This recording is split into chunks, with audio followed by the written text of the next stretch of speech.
Walter has entered the stage here at Carnegie Hall to conduct Beethoven's overture to Coriolanus.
dramatic overtones of Mr.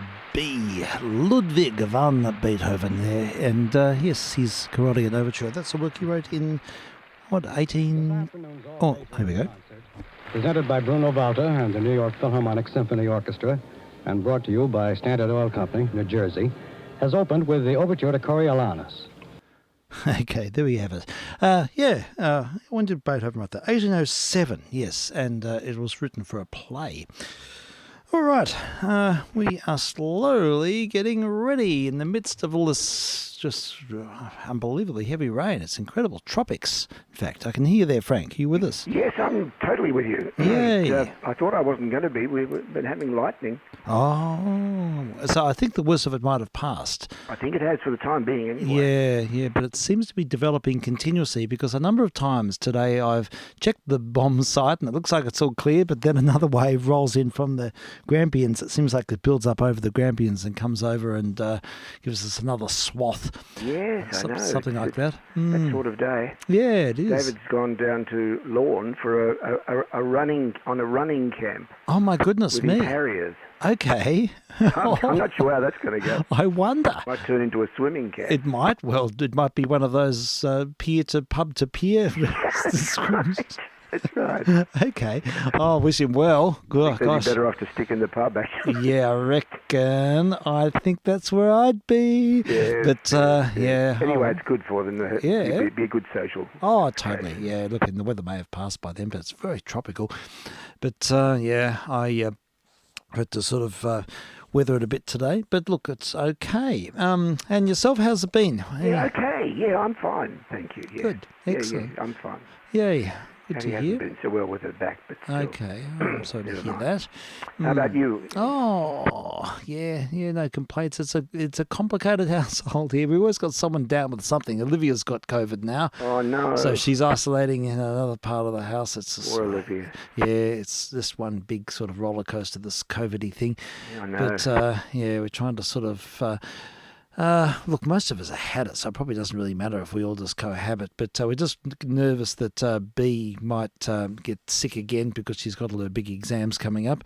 Yes, you've got to look after her. Yeah, so she's sort of our number one concern. Terrible is she? Yeah, you know what? That's right. So, I mean, she's already had it, but, there's lots of strains and there's other things associated with it. When your defences are down, you catch other things, and it's just one of those sort of... I don't know, multi-layered thing. You're due for our booster next month, so we're at our most vulnerable now. Okay, sure. Yeah, well... That's when we caught it last time. Yeah. In the 5th month.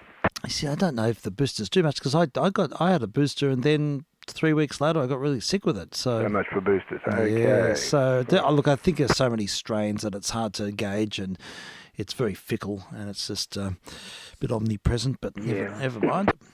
Yeah. We're sort of learning to live with it, aren't we? Oh, yeah, definitely. Yeah, definitely. We're sort of just working around it. But, anyhow, so I'm just sort of finding something here. I'm trying to find a 20s hit. And I just picked a number of records off the shelf, and there's a very early electric I can't recall hearing before. It's the Davis La Paradis Band. I don't know who they were, but it's EA54. So this would be the 54th electric record made for Victor, probably September 1925.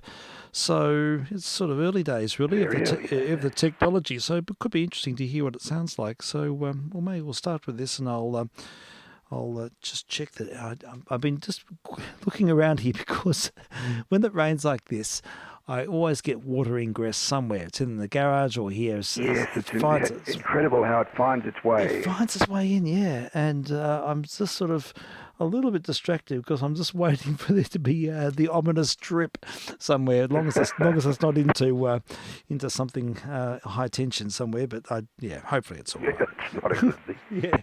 Anyhow, here we go. The track is called Fooling, and that's what's been happening, of course, with all of this COVID stuff. It's fooling us. Yeah. And here we go. The Parody Band from 1925. Let me just check that I've got our... VK3JR working, VK3sl. Yes. Crossband duplex 2 metres to 1 metres, and also transmitting on 430, what is it? 438.725. Yeah, Excellent. we're out there. It's happening. I can see. We are on air.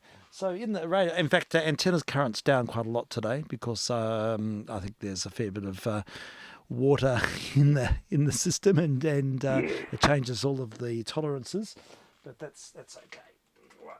So here we go. In the groove. This should work, hopefully.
Okay, we got there. And Maya Davis and his parody band. I was just trying to find out a little bit of information about this ensemble. Best I can come up with is a note that Maya Davis was born in 1893 in Washington, died in 1976 in New York City, and it says here, it's interesting, it says he was not a musician in a strict sense, but rather a dance band contractor who controlled a large part of the East Coast music market during the 20s. And through to the next 3 decades until the 60s. He organised the first band in the early 20s, and just a few years later had already had 2 groups appearing under his name at the same time. Okay, one at the Willard Hotel in Washington, another one in Philadelphia, with Davis shuttling between the 2. How did he get that funny buzzing effect? I was wondering about that. It's some sort of weird distortion mute. Yeah, it is weird, isn't it? It is. I was trying to sort of figure that one out. I've never heard a trumpet sound like that before. Oh. But it must be some phasey. I thought it might have been a kazoo to start with. Yeah. But I think it is a trumpet. But you could introduce buzz with your lips, I think, up to a point, but not that certainly was too consistent. Yes, it was. It was definitely played straight, and but with some sort of Bubba aftermarket. Mole does buzzing sometimes. Yes, he does. But it's I think he does that. Yeah, he does. It's a part of his vocalization sort of effect. Yeah. Indeed. Yeah. It's fascinating. I mean, I was wondering there, but I think it's a mute. I think it's some sort of distortion mute that sort of changes the character of the sound at the bell. Very interesting. It is interesting. It's fascinating. I've never heard it before. David. Yeah, apparently recorded in July 1925, EA54, very beginning of the electric era. Pretty good. And in the same pile, there's EA60. So this is only this must have been recorded on the same day or the same week. And it's a very early recording of Paul Whiteman's band. This would be the band that Whiteman recorded Rhapsody in Blue with. So it's a sort of early generation of his band. But I wouldn't mind having a listen to this. It's a Walter Donaldson song, and again, a very early electric. And the name of this track is No More Worrying. So we'll hear the Whiteman Band on an early electric, probably July, August 1925.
An early electric recording of the Whiteman Band there. Very straight. He didn't have any jazz soloists in that ensemble. That was before he sort of became more associated with sort of up-and-coming jazz musicians and supported them all. And but interesting record to hear. And a vocal trio very different to the Rhythm Boys, who was joined the group about 18 months later, thereabouts. So, anyhow, interesting to hear some Whiteman magic. I noticed, would you believe there's another, I must have had these records together for a reason, because there's another one, there's an EA62 in this pile. Yeah, so that's, I must have grouped them up with that intention of having these early electrics together. This, I'll just play this one as well, just one more. Yeah. This is a recording of George Olsen and his band. They're a big band, they're sort of quite a well-recognised band in the 20s.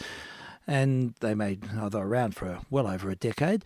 But yeah, this is a fairly early recording from the same time, same period, probably the same week as the last two we've just heard. And this was a huge hit in the 20s. I think people will recognise the tune. It's called Hello, Aloha, How Are You?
I'm happy to find you, still waiting for me. I will hum a lover's melody, and you can strum your ukulele with me. Hello, aloha, how are you? I'm glad to be back to Hawaii and you.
Of signature sounds from the mid-20s on that record. Wait a minute, wrong fader. There we have it. That was George Olsen, and a very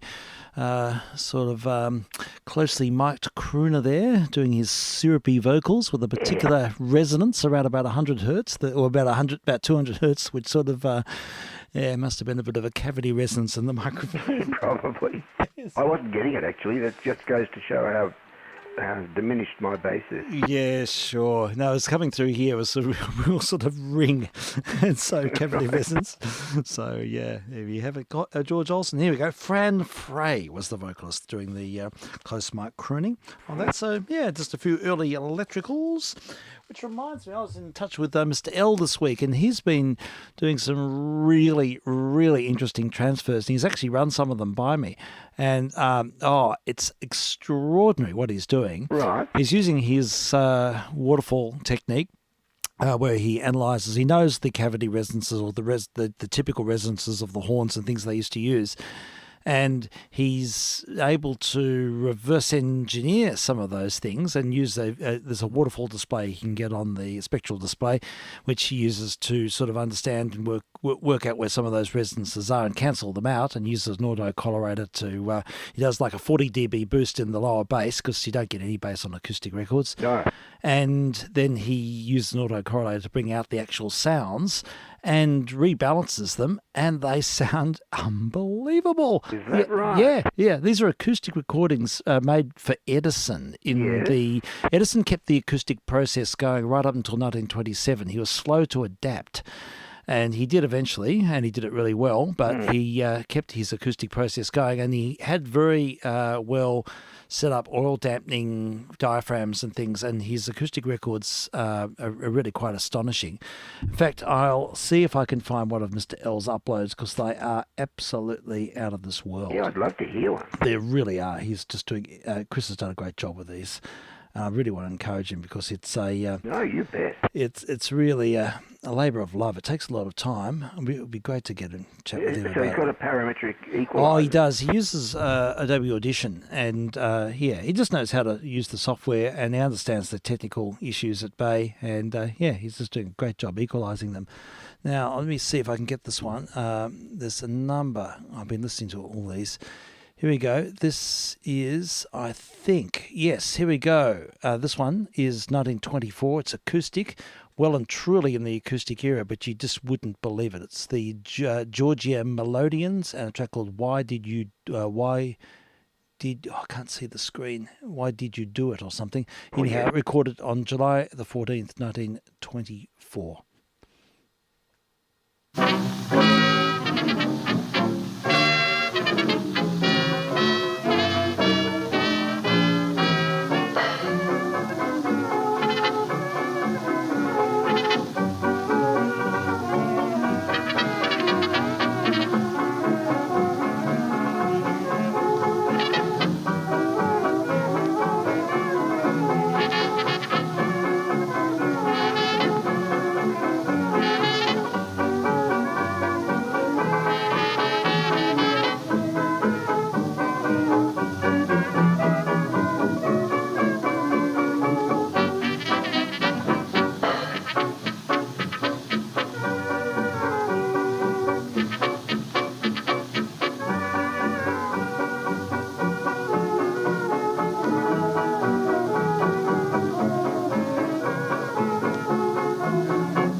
Complete with Charleston reference at the end, and an astonishing. That is outstanding. It's quite incredible, isn't it?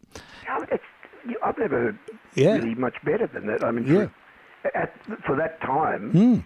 Yeah, it's quite incredible. And what can be recovered? They're Hill and Dale recordings, so they're fairly quiet, and they've got different distortion characteristics and different. There's a whole lot of other variables. Yeah. To do with the medium itself. They usually are very quiet. The Hill and Dale Edison Diamond discs.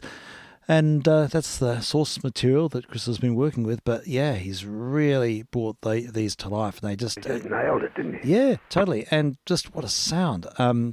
Yeah, the presence factor is incredible. It's just with the speakers in here, it really sounds like the band's in the room. And I can hear I'm getting the lovely room reverb now easily. And the trebs are beautifully clear. There's no harshness of I trebs. know. Yeah, But it's there in abundance. I know. It's astonishing, isn't it? Acoustic recording. Now, look, technically, it's very interesting because it just shows that this is the apex of what that was achieved with the acoustic process, because he kept going and kept developing it. They sounded nothing like this on the Edison Diamond Disc machines. They sounded terrible. But yeah, for posterity, we have we're able to recover, with careful analytical processes, able to recover, incredible detail from these records. There's not a lot worse than Jamie's ones in the 30s that where it was very clearly electrical. Electric recording. Yeah. I acknowledge that. They're quite incredible. I'll play one more. I mean, Chris has put up dozens. I must call him and tell him. Yeah, look, tell him because I think it's a great achievement, and I think these records have a whole new life, especially when you get the lower octave brought out. Yeah, it that deep really bass. it makes such a difference. Perfectly balanced. Yeah, it is. They're beautifully balanced, and no distortion. No, it's so clear. Have a listen to this one. A recording of Don Voorhees Orchestra features Miff Mole, and this was recorded. Yeah, good old Miff Mole on the trombone. And this is 1927, February 1927, but it's a late acoustic record from Mr. Edison.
Yeah, pretty astonishing stuff. John Voorhees Orchestra and a track called Pardon the Glove from 1927, acoustic record.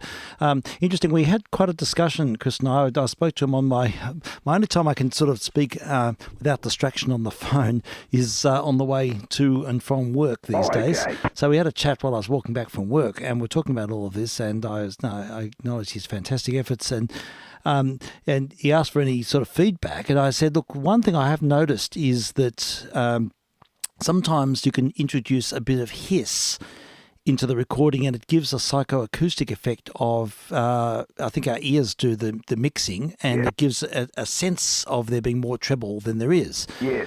And so he tried that out. And so this is after the recording we just heard then was rolled off quite steeply. He tried it out, and the results were just astonishing. It's actually, the sound's not there. It's actually... it's a psychoacoustic. It's a psychoacoustic effect, but it really... It's a brain trick. It's a brain trick, and it works.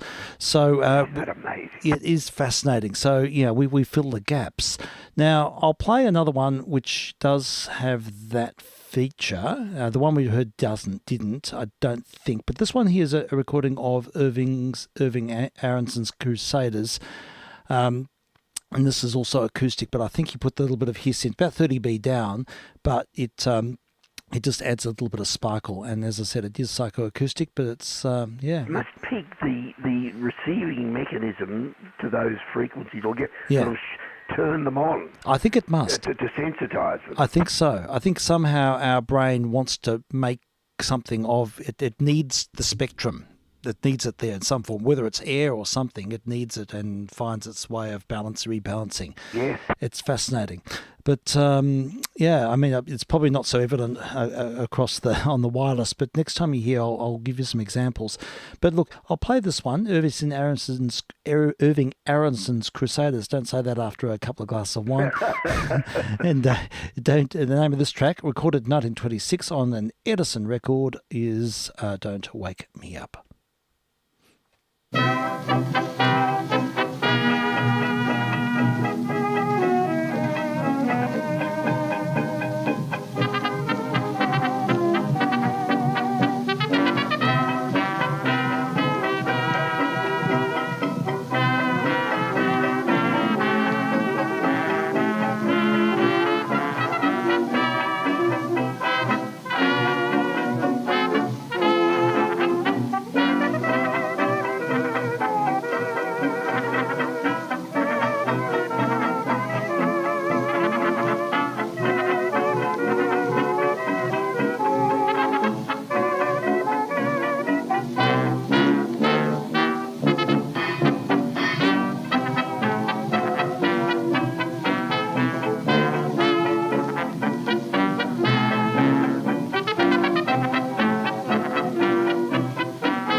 Irving Aronson's Crusaders, and a track from 1926, January 1926, an acoustic recording, Don't Wake Me Up.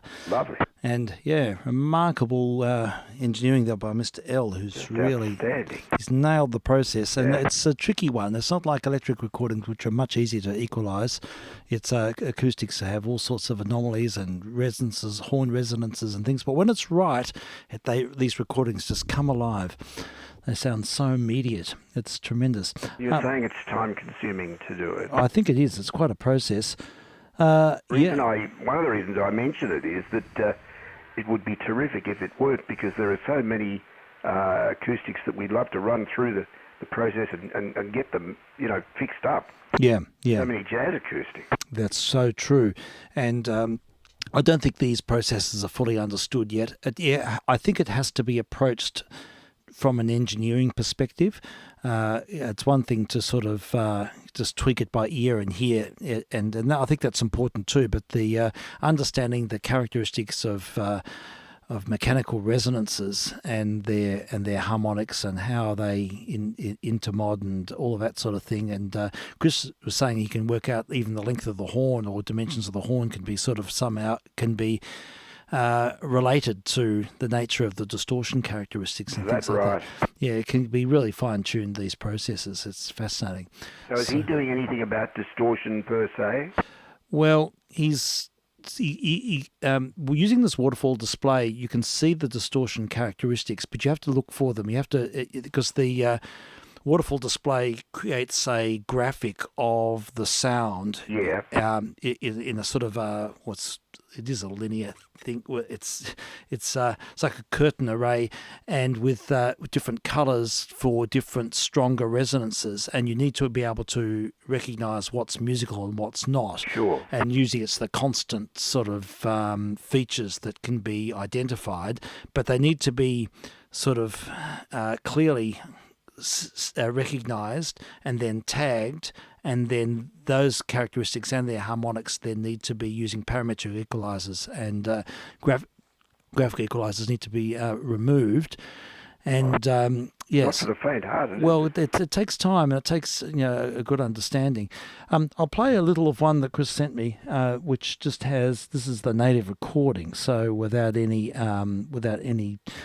adjustment at all. So let's have a listen. This is another recording of Don Voorhees band. This is the raw material that he would be working with. I'll play just a bit of it.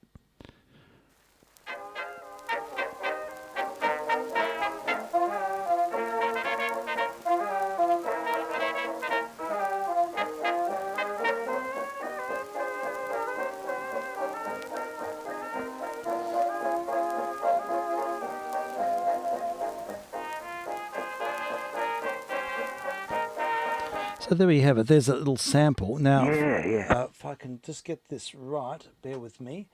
I'm trying to download this off an email. Oh damn! I think I've lost the file.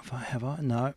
If I close that and then open this one, here's the mix down with the that little bit of air added and re-equalized of the same track. I think this is different. It might be this. Bear with me. Here we go. We're right.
there we go. We heard all of I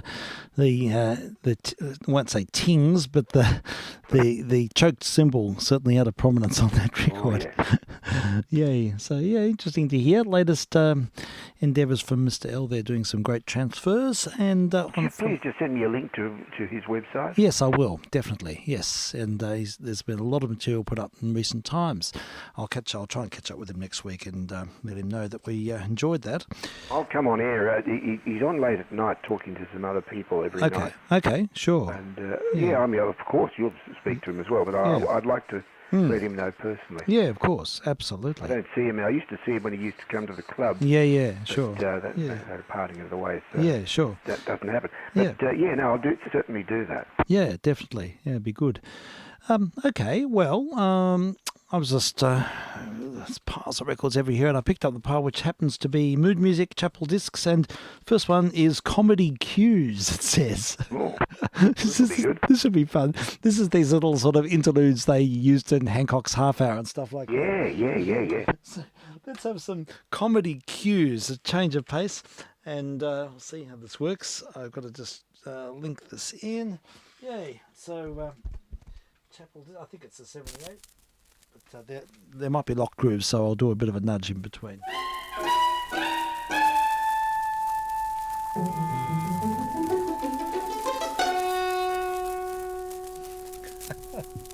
That's great.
Well, there we have a selection of comedy cues. So I like the Guardia Musicatura there in the middle of them. So that was all a bit of fun. Hearing the little linking passage work there. So yes, Dennis Rykoth on a Chapel disc. And the other side's full of mysterious cues. We'll save the Mysterioso ones up for another time, perhaps. Okay, just riffing through these recent records. And this one's a recording of a group which I don't know anything about. I'm going to read up about them while we're playing it, see if there's any information on the group called the Harmoniques. Harmon IQUES vocal quartet with guitar. Right. Recorded in the 30s, I expect, and it could be have an Australian connection because it's in an Australian batch. Anyhow, vocal quartet with guitar, and the title is "She's Got to Be 5'2". Well, we know the original 5'2", but I have a feeling, but I have a feeling this will be something quite different. So, recorded in the late 30s, early 40s. She's gotta be 5'2", with hair of a honey hue. She gotta have legs like those you see in the ads for hoes. She's gotta be able to mix up a cocktail for two, boy.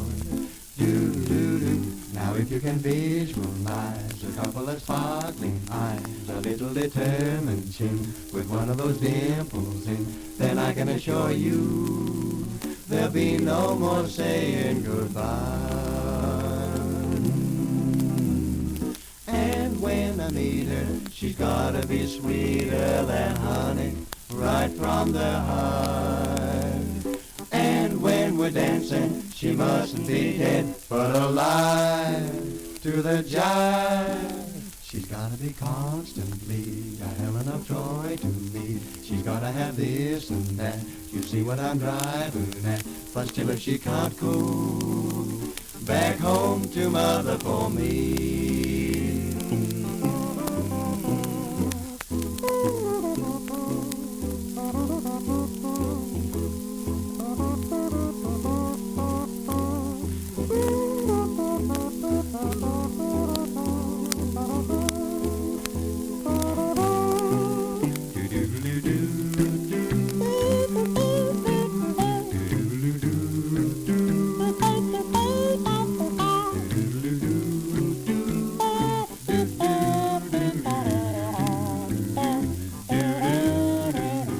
Gotta be 5'2", with hell of a honey hue.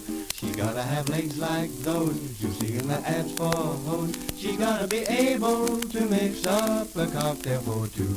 Now if you can visualize a couple of sparkling eyes, a little determined chin with one of those dimples in, then I can assure you there'll be no more saying goodbye.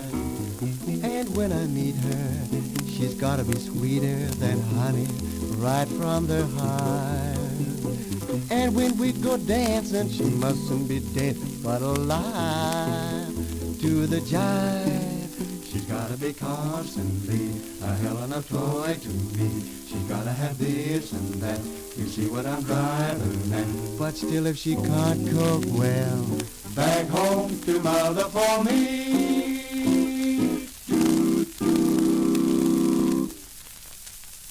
There we go. That was actually an Australian group, the Harmonists, Harmoniques.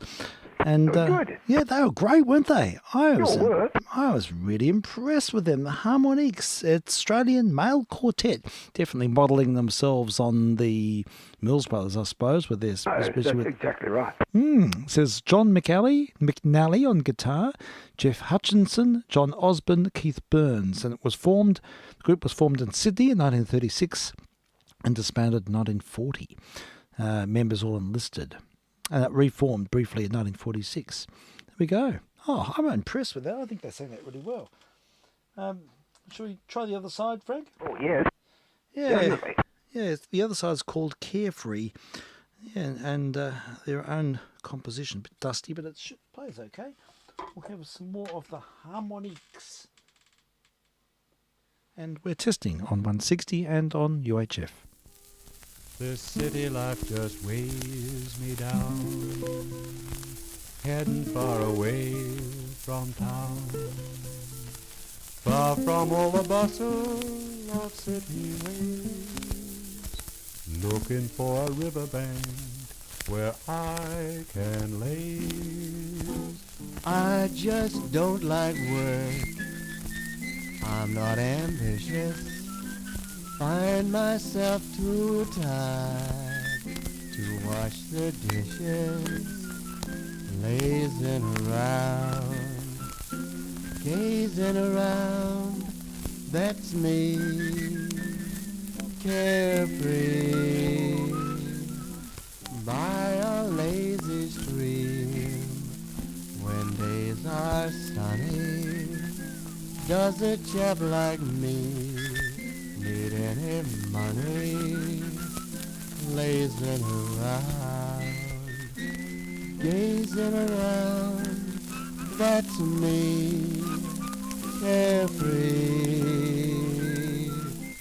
Other folks go hunting, shooting and fishing, but I loaf around all day.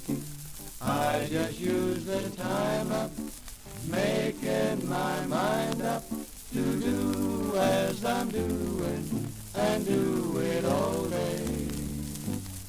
I'm without a care, without a worry. I can't be convinced why I should hurry, lazing around, gazing around, that's me, carefree. Other folks go hunting, shooting and fishing, but I loaf around all day. I just use the time up, making my mind up to do as I'm doing and do it all day. I'm without a care and I'm without a worry. I can't be convinced why I should hurry, lazing around, gazing around, that's me, carefree.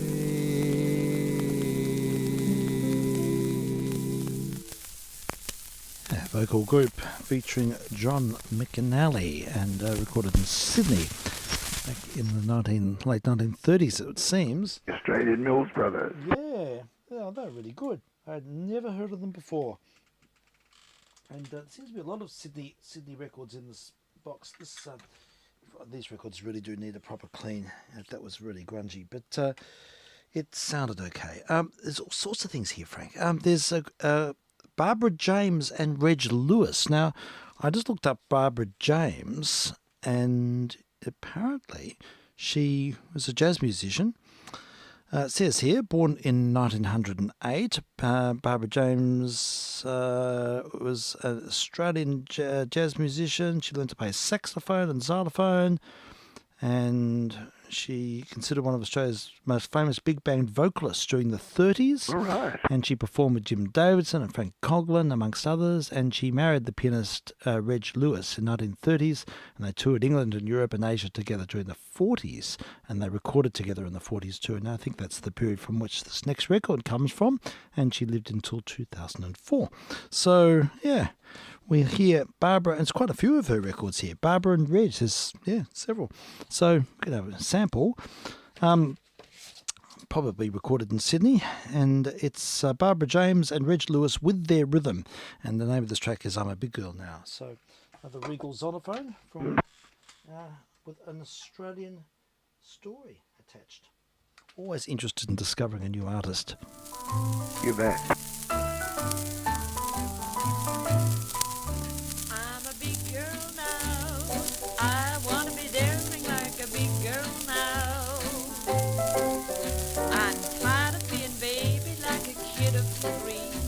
I'm tired of having chaperones to follow me. I want to have some secrets in my diary. I'm a big girl now.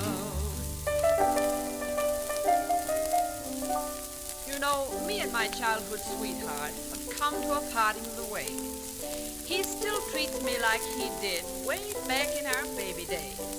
I'm a little bit older and a little bit bolder since both of us were free. There's a change in my talking, and there's a change in my walking. He ought to take one good look at me. I'm a big girl now. I want to be thrilling like a big girl now. I'm bored with being lonesome when the moon is high. bored with people telling me I'm sweet and shy. I want to leave my lipstick on a brand new tie. I'm a big girl now.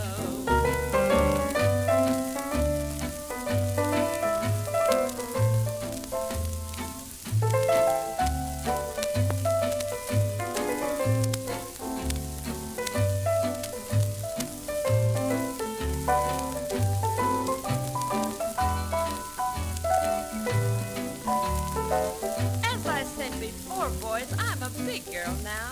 I want to be treated like a big girl now. I'm tired of wearing bobby socks like kiddies do. I'm tired of going to dances in a flat heel shoe. I want the boys to look at me and yell, woo-hoo! I'm a big girl now. I want to be thrilled. I want to be chilled. Cuddled like a big girl now.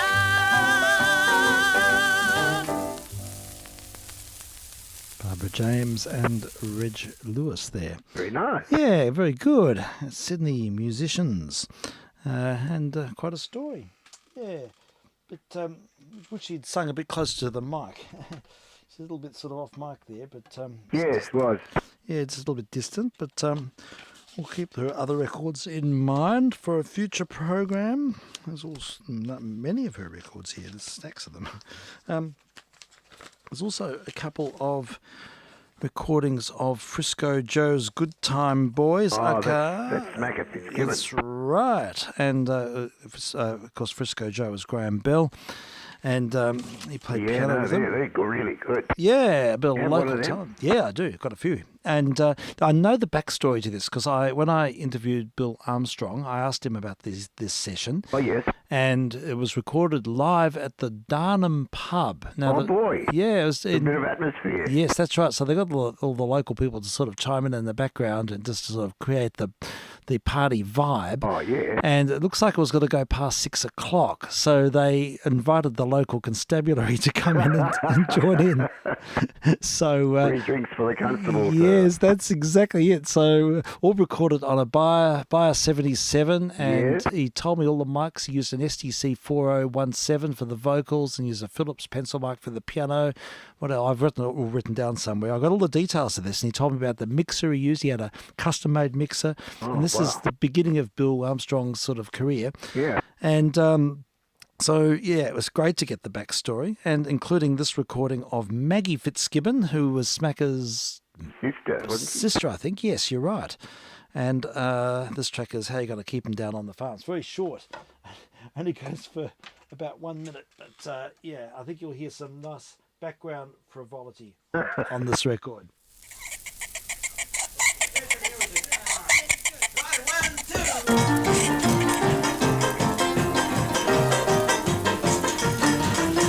Are you gonna keep 'em down on the farm after they've seen Perry? How you gonna keep 'em away from Broadway, jazzing around and painting the town? How you gonna keep 'em away from harm? That's a mystery. They'll never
That's recorded 9 p.m. at the Darnham pub. I love it. Oh, it's good fun. We drive past whenever you go to Gippsland, you drive past the Darnham pub. It's up there on the embankment above freeway, and it's a sad building now. It's now didn't survive COVID, unfortunately. Oh, shame. Yeah, so it's. I think it's just going to eventually disappear, but it's all closed up now. But I used to, whenever I drove past, I used to think of the Session, and they made they made at least 2 albums worth at that event. And I think one session. In the one session, think about 1955. Wow. So there's some good records. Here's another one from the same session. This happened to be released on 78. I've got the 145s as well, but this is good to have the 7/8 of these. And Smacker's doing the vocals on this. I don't know I'd like to know who the vibe player is. Yeah, he was good. Really good. Yeah. Is it hard to move a vibe? Yeah, they're pretty big. I thought so. They're it's like driving a bus. I have to move them around at work a lot, and they're monster machines. Oh, they are. Really? Yeah, it's like 3 shopping trolleys worth. They're great big things, and they're unwieldy, and they whack into things, and they get in the way, and you can't control the front. Yeah. It really is like driving a bus. Paint a very vivid picture. Oh, yeah, and then they swivel round, and you end up being on the sort of, or going for a ride.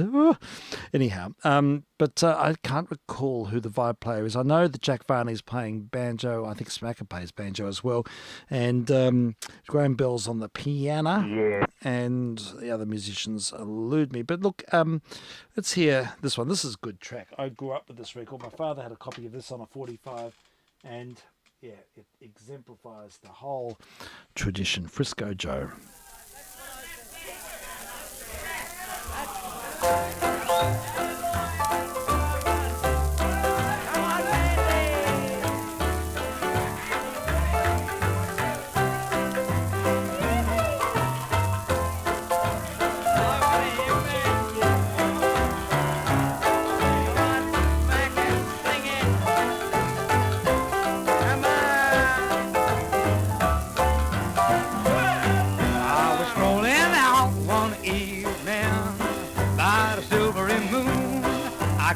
Somebody singing a familiar tune, so I stopped a while to listen.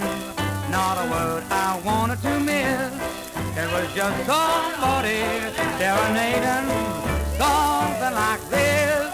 Yeah, Mandy, there's a minister handy, and it sure would be dandy if we let him make a plea.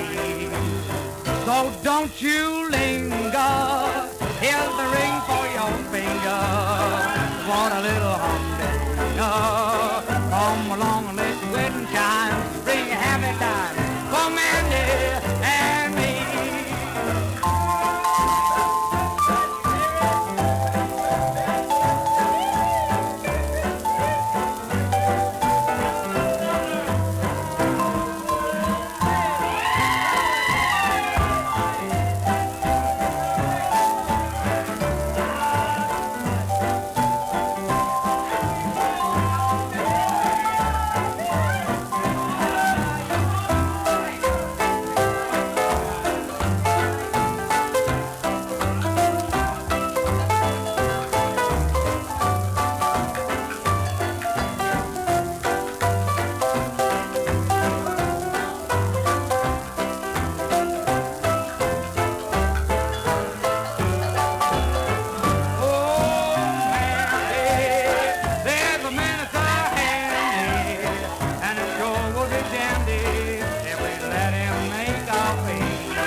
Smacker, the singing barman there, recorded at the Darnham pub back in the 50s. I remember. I love that track. It's so much fun. They're just having the time of their lives. And it was a really good move of Mr. Armstrong's to get the crowd noises in and to sort of bring the frivolity into it. It was excellent, really. Yeah, it's really clever. It just sort of creates the whole party vibe, and everyone's reacting, and it's just marvellous. I remember Leighton saying he fixed Smacker's TV. Yeah, he did. That's right. I remember that. How about that? Yeah, I know. He's been around Leighton. Yeah, he sure has. That's great. Great story. Yeah, so anyhow. Yeah, I know. I don't know. How much longer did Smacker went for quite a long time, didn't he? Not that. He died in about 1977. Oh, did he? 78. Yeah. He was younger than me. Oh, yeah. He was only in his early 50s, I think. Look up Smacker Fitzgibbon. I'd like to know what his background was. Say. Yeah, Smacker Fitz. I don't even know what his name is. Yeah, we'll find out. Smacker Fitzgibbon, Graham Francis Fitzgibbon, born 1930. Oh, he died 1979. There we go. So, 49. Or 50. Yeah, gosh. Young. Just a boy. Born in Mordialloc, Victoria. Yes. Son of Francis Michael Thomas, Frank Fitzgibbon, Clark, and pianist Minnie Mama Fitzgibbon, nee Mitchell. And she died in 1989. She outlived him. Goodness. And nicknamed Smacker by Roy Udlin, a bookmaker, friend of his father. The actress singer of Maggie Fitzgibbon was a sister, and she only died recently, 2020. Yeah. My goodness me. There you go. She was an actress as well. Right. It says there. Okay. Yeah. Interesting. She was in plays and things. Okay. You remember her as an actress. That's great. Yes, I remember hearing of her as an actress. Yeah, sure. Anyhow, Smacker was educated at St. Bede's and began playing ukulele at an early age, switched to banjo, influenced by Crosby, Al Bowley and Louis Armstrong. In 1951, he began playing with Frank Johnson's Fabulous Dixielanders before forming his own band. 1951's pretty early. Yeah, very. Yeah, he started working at the age of 14 as a mechanic, then gained hotel-keeping experience in country Victoria as an employee of the Darnham Hotel. There you go. That's where the story begins. Back to the... Oh, yeah. Boy. And with the help from his parents, he became a licensee of the Commercial Hotel in Warragul, and then after his death of his father, Smacker and his mother took over the Royal Mail Hotel in Wycheproof. Okay. He opened up Melbourne's first jazz restaurants in Studley Road Q. Did he? Now, that's most interesting. Yeah, I didn't know that. I wonder what it didn't say what it's called. La Brochette. La Brochette, yes. That was in 1967. And described as plump and smiling with a warm and friendly, genial personality, Smacker was much loved entertainer, a rare breed who left a smile on everyone's face. He sings with that personality, doesn't he? He does. You can really sense his exuberance. He recorded on the Fable label in the 70s. And there's a whole string of stuff he did with Brian May Show Band and Rimba festivals, and he's worked with Graham Bell. He made more than. Oh, yep. Yeah. Okay. Speaking of Graham's, I'm pretty sure he made an album. He certainly made singles singing duet with Graham Kennedy. Right. Well, that would be interesting to find. Gosh, I was listening to some Graham Kennedy today while coming back from work. An interview Graham Kennedy gave to Daryl Summers. Yeah. In 1975. Daryl Summers was 23 years of age. Okay. And I've been watching a few old Hey Hey programs with Daryl Summers. Daryl Summers is very good. Yes, I know. It's very clever. I mean, it's all non-PC now, sadly, but you couldn't get away with half of it. You just couldn't get away with most of that now, and I sort of I won't comment on that, but I just it was of its time. Yeah, but I love it. I just love it. Yes, same. I used to listen to it. Yeah. I used to watch. Yeah, it's good. And anyhow, back to Smacker. He, chronic sufferer from melanoma. Oh, poor fellow. And had a brain tumour, and then he died of a cerebral hemorrhage in 1979, age 49. Oh, yeah. Big funeral, Frank Trainer's jazz preachers. Oh, goodness me. Okay, anyhow, many tributes to him. and he's sort of a local legend, really. Look, having said all that about Smacker, we might as well play one more. Oh, yes, please. From the same session, Frank. Yeah. We'll go here. Barefoot Days. This was a big hit. Yeah, that was a huge... Yeah. That and Mandy, right, was it to the two I remember most. Yeah, that's right. And I'm sure he's done a duet with Kennedy. With, I'd like to find Barefoot that. Days. I would like to find that. That'd be fun. All right, well, let's have a listen to this one from the same sessions before, recorded by Bill Armstrong at the Darnham Hotel, early 50s.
They bought new shoes for me.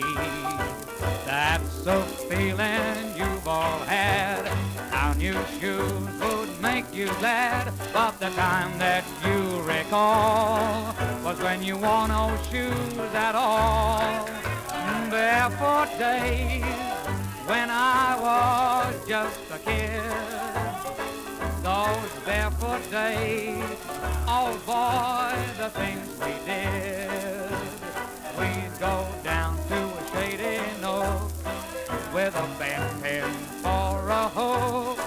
We'd fish all day, fish all night, but the darned old fish refused to bite. Yes, then we'd slide down to somebody's cellar door. We'd slide and slide until our pants got tore. Then we'd have to go home, climb into bed, till Mama came along with the needle and thread. Oh boy, what joy we had in barefoot days. Oh boy, what joy we had in barefoot days.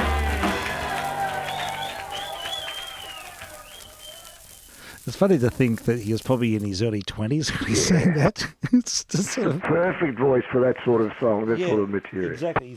He's completely suited to the genre. Yeah, it's totally him. That whole sort of, that swaggering trad. Yeah.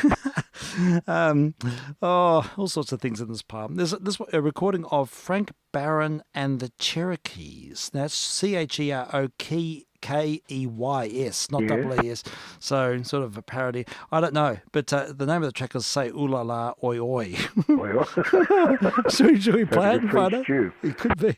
I have no idea what this record is. It just happens to be in this Australian batch. I just looked them up to see if I could find anything, but no mention of Frank Barron. So we'll just find out. It's a late 78, Frank. I reckon within the 50s. Right. Late 50s even.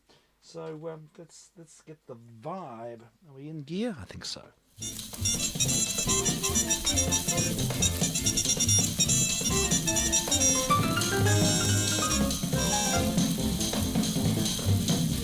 Now it was plain to see she came from Cape Paris, and as she passed me by, I smiled and caught her eye. And very strange to tell, that was the way I felt. Oh, pretty mademoiselle, ooh la wee wee. All she could say to me was ooh la la, wee wee. Ooh la la, wee wee. Just ooh la la, wee wee. And all that I could do was answer parlez-vous when she said ooh la la, wee wee. On the boulevard, we would promenade. When I held her hand, she would understand. So it goes to show, all you need to know is Parlez-vous and ooh la la, oui, oui.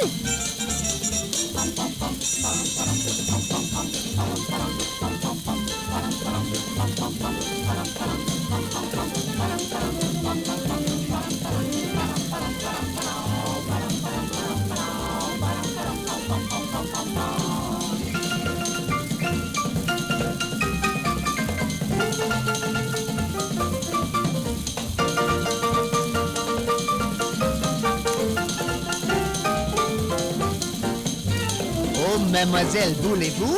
Ouh là là, oui, oui. Oh, mademoiselle, avez-vous? Ouh là là, oui, oui. Oh, mademoiselle, pouvons-nous? Ouh là là, non, non. Oui, oui. Non, non. Oui, oui. Non, non. Oui, oui. Non, non.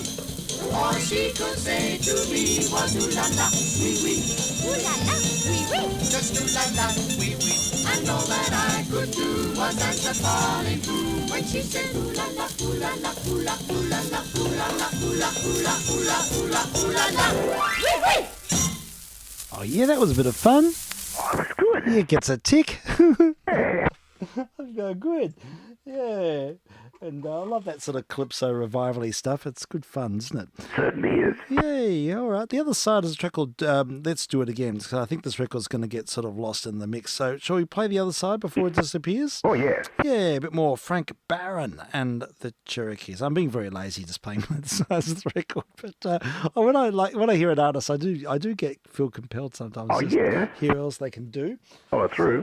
Yeah, all right. We'll find out more. I don't know if it's A or B side. We can let the listener judge for themselves.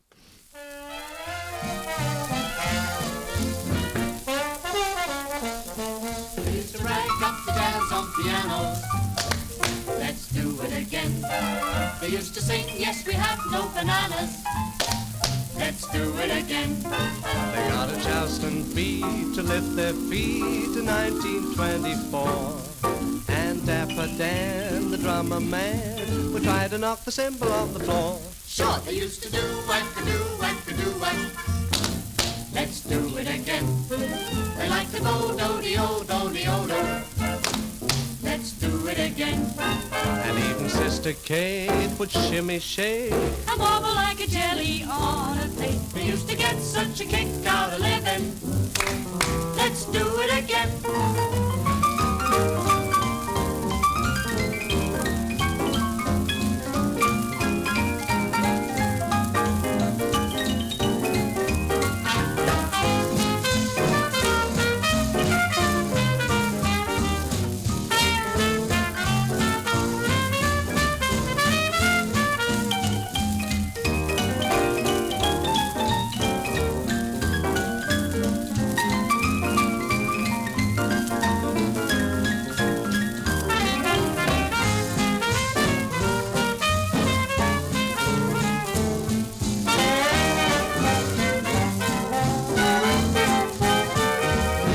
They used to rag up the jazz on piano. Let's do it again. They used to sing, yes, we have no bananas. Let's do it again. They got a Charleston beat to lift their feet in 1924. And Dapper Dan, the drummer man, Would try to knock the cymbal on the floor. They used to do it. Let's do it again. They like to go do-de-o, do-de-o-do. Let's do it again. And even Sister Kate would shimmy shake and wobble like a jelly on a plate. We used to get such a kick out of living. Let's do it again, oh boy. Let's do it again. Okay, that's a record, what you call a swinger. It's slightly off centre, so we sort of get the wow factor there. Oh, well. So the additional wow factor. Something like a bit of wow factor. Yeah, it certainly is. Bit of a commentary on 20s styles and things. Yeah, that was Frank Barron and the Cherokees. All right, Frank, I think I'm going to have to whine for this afternoon. Me too. I should be fine tonight. Same. Yeah. Weather permitting. That's the only thing. Yes, of course. Well, yes. I think it's going away. I think it is. I think it's passing on. So we'll just I'll play a few more from this collection of Jamie's. Maybe a few singers. If you've got anything of all that's in your midst on your radar, just there is. Yeah, please tell me. I'll write it down. Got my pad ready. Just excuse me 1 second. Yeah. Okay. A few voice issues. Yeah. U3A today, we had a jazz pianist. Yeah. Whom I knew about, but didn't know I liked him as much as I do. Yeah. He was around about the time of Art Blakey. He was a friend of Art Blakey's, actually. Okay, sure. Horace Silver is his name. Oh, Horace Silver. Okay, Silver pianist. Yes, and he had what I'd like to play is just a track or two from an album that he has called 6 Pieces of Silver. 6 Pieces of Silver. Yay. All right. I'd love to hear that. See what you think. All right. That sounds tremendous. I'd be very interested to hear what you make of it. Okay. All right. Well, we'll play that tonight. We'll have some of that album. I'll look it up in due course. And there is also a very good Chase Sanborn on him. Is there? If you care to do that. Yeah. All right. I'll write that down too. All right. I don't know anything about Horace Silver, so this will be good. He was part of the original bop era, actually. All right. Okay. But he diversified and he was able to play in several different genres, styles anyway. Right. Fabulous. And he played with all the great players. Yeah. And I knew a bit about him, but not much. Okay. Not too. I know a lot about him now. Yeah, of course. That sounds great. Well, I've got that noted. So we'll have a listen to the music of Horace Silver, and we'll find a few other things to pad out, and we'll make it fairly short tonight because I've got an early start tomorrow. Yep, sounds good. But we'll run with that tonight, and should be okay for the rest of the weekend because I haven't got any social. Yeah, I've got a fairly low key weekend, and it sounds like you do too, there, Frank. Yeah, that's right. Right. Good.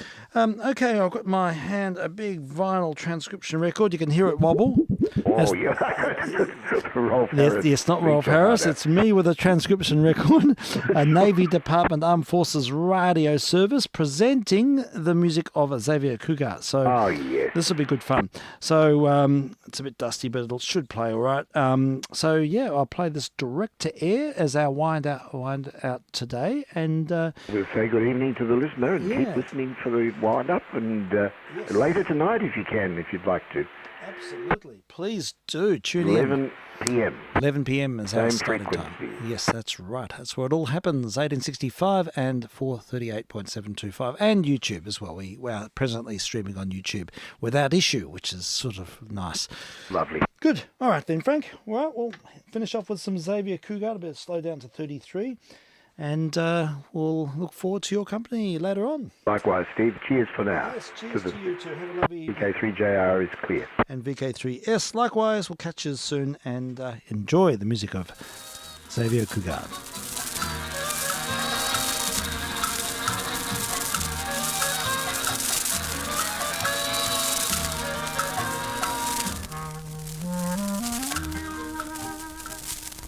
Latin American rhythms of Xavier Cugat, rebroadcast for you soldiers, sailors, Marines, and Coast Guardsmen. And here he is, Senor Xavier Cugat.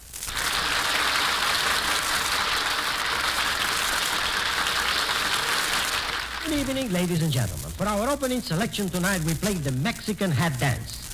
We dedicate it to my Uncle Chihuahua, who has just invented a dress made out of banana peels, so the ladies can have something to sleep on in a hurry.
in an all-time favorite, Temptation.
I just love flyers. They're so handsome in their uniforms. Yes, I know, but did you ever see me in a uniform? No, but I bet you made a terrific Confederate soldier. Oh, please, Lena, please. Coogie, you're not serious about giving flying lessons? Of course. The mere fact that I was rejected by the Army Air Force shouldn't stop me. But why were you rejected? Well, it took too long for the ground crew to assemble me. But, let's see, come, Lena, sing our Latin American version of the popular song, Shoo Shoo Baby.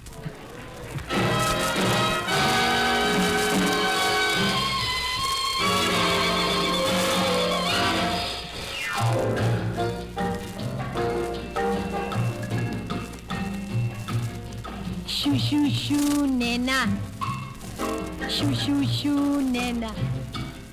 Shoo, shoo, shoo, shoo, nena. Se va tu papi para la mar. Adiós, mi nena. No llores, nena. Shoo, shoo, shoo, shoo, nena. Cuando yo vuelva te haré muy feliz. Será muy triste decirte adiós, mi bien. Tu papi bate al frente para que sea valiente. Volveré por ti. Adiós, mi nena. No llores, nena. Shoo, shoo, shoo, shoo, nena. Se va tu papi para la mar.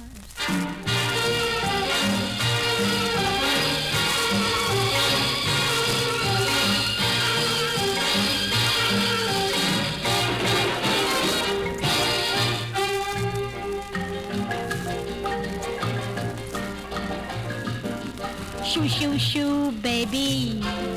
Shoo, shoo, shoo, shoo, baby. Shoo, shoo, shoo, baby. Your daddy's off to the 7 seas. Now don't cry, baby. Oh, don't sigh, baby. Bye, bye, bye, bye, baby. When I come back, we'll live a life for thee. Será muy triste decirte adiós, mi bien. Tu papi bate al frente para que sea valiente. Volveré por ti. Adiós, mi nena. Shu, shu, shu, shu, nena.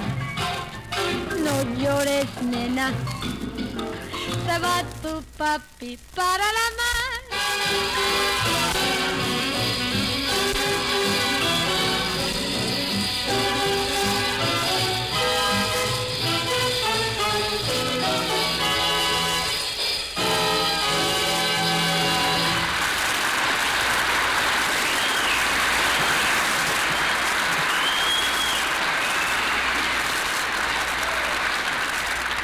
Tonight, the Afro-Cuban number is Prisionero del Mar. Yes, and to sing it, we have El Señor del Campo.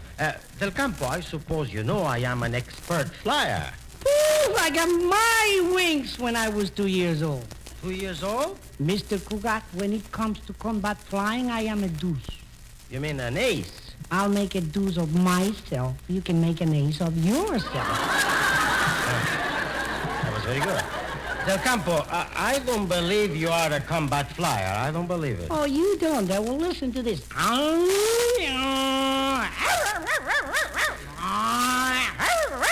Wait a minute. What is this? It's a dog fight.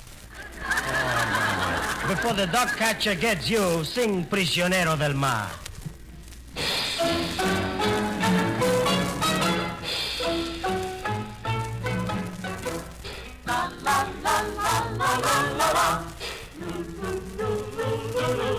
Soy prisionero del ritmo del mar, de un deseo infinito de amar y de tu corazón.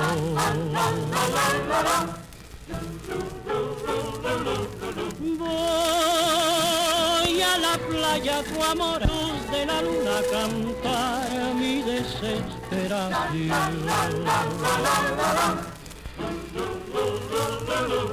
Quiero llegarte a tener en un atardecer con quietud de cristal.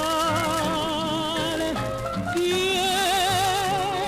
llegarte a querer en un amanecer de inquietud tropical. Y ver mi cadena de amor a romper, a quitarme la pena de ser prisionero del mar.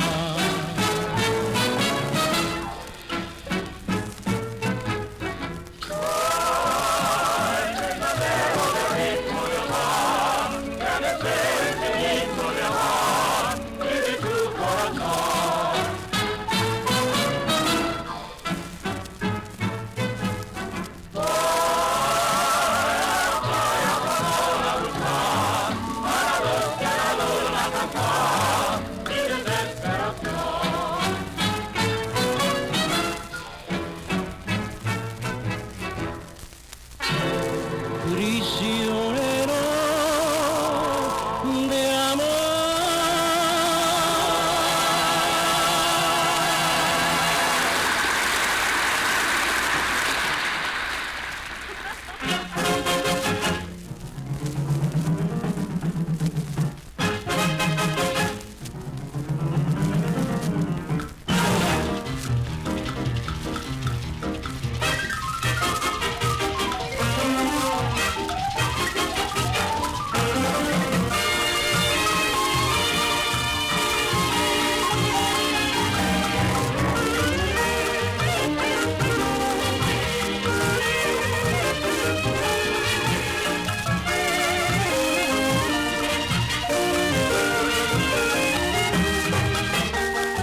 Mira que la vida es triste, que tu cantar me alegra el corazón.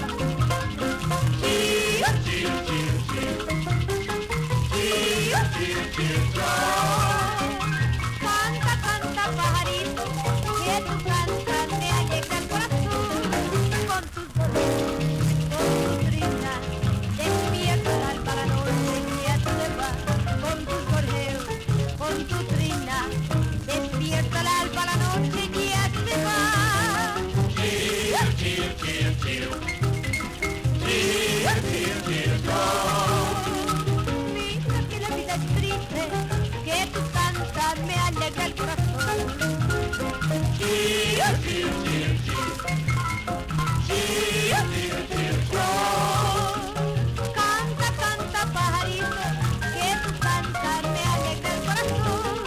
Con tus gorritos, con tu trina, despierta el alba la noche y ya se va. Con tus gorritos, con tu trina, despierta el alba la noche y ya se va.